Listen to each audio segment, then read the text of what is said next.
Laura Varslauskaitė. Ištrauka iš knygos Mano didelis mažas aš.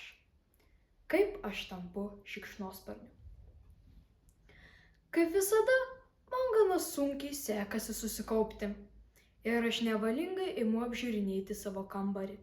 Rašomąjį stalą, akinamai spiginančią lempą, savo lovą užtiestą tigro kailio imitaciją.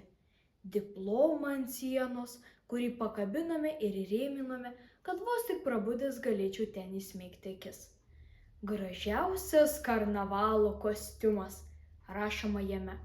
Viršuje puikuojasi mano nuotrauka, kurioje stoviu keistai pasisukęs ant vienos kojos, tarsi kitos neturėčiau, ilgais priekiniais dantimis bei plačiu juodo aksomo apsiaustu.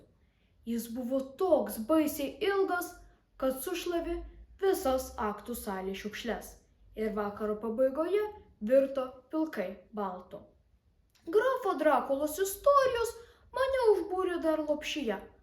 Aš virpėdavau iš baimės galvodamas, kaip negailestingai ir godžiai įsiurbė nekaltų žmonių kraują. Bet jo gebėjimas pasiversti šikšnosparniu mane tiesiog apsvaigino.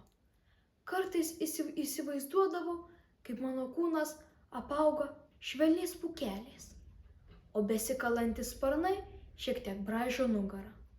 Aš palenkiu galvą į priekį ir jaučiu, kaip nosį ima kutenti drėgnas virš namų stogų pakilęs rūkas, kaip skrodžiu pro daugiaaukščių kepures, sukdamasis ore, o mano plaučiuose nebelieka oro. Juokiuosi iš džiaugsmo, išvydęs naują prieš mane atsiveriantį pasaulį. Ar ir šiais metais rinksies Drakulos kostiumą kaukių paradui? Mano vaizduotės filmą staiga griežtu balsu nutraukė mamos klausimas. Rodos, ji vienu metu pajėgė žiūrėti ir į mane, ir į aritmetikos uždavinyną. Taip, tačiau norėčiau šiek tiek trumpesnio apsiausto. Prisipažįstu ir vėl nuleidžiu akis į nuobodžias, nieko man nesakančių skaičių kombinacijas. Man ir vėl sunku susikaupti. Mintis laksto po kambarį, lyg jau ne vienas, o tuzina šikšnosparnių. Ir matau, kaip susinervinusi mama bando trinti jau 6 kartą neteisingai parašytą atsakymą užduočių sąsiuvinyje. Bėda ta, kad man nėra aiškaus skirtumo. Tarp dalybos ir daugybos skaičiai tarsi sukrenta į vieną krūvą, kai bandau jas bent kiek sudėlioti. Lyg sugrėbti rudeniniai lapai, kuriems reikia tik menko vėjo šlamesio ir jie vėl išsibarsto. Tiek to, pabandysime rytoj, atlaidžiai tarė ji. Tačiau mamos veide ir vėl išvystų nusivylimą. Ta pati gailesčiu nuspalvinta ilgesį sūnaus, kurio niekada neturėjo ir niekada neturės.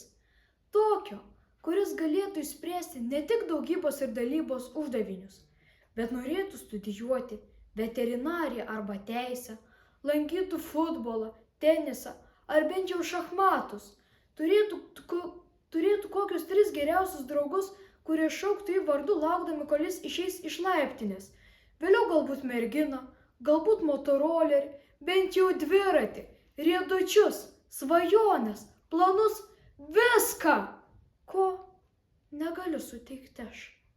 Mažas ir paliegęs, nors beveik 16, panašesnis į kitus specialiosios mokyklos bendraklasius, nei savo mamą, paauglys, vaiko kūne, kuris per perėją vis dar tiesiai į ranką ir negali padauginti 3 obuolių iš 15 bananų, nors ne visai tiesa. Ir aš turiu svajonių, tiksliau vieną, kurios trokštų karščiau nei pasiversti šikšnosparniu, karščiau nei paspausti ranką savo tėvui.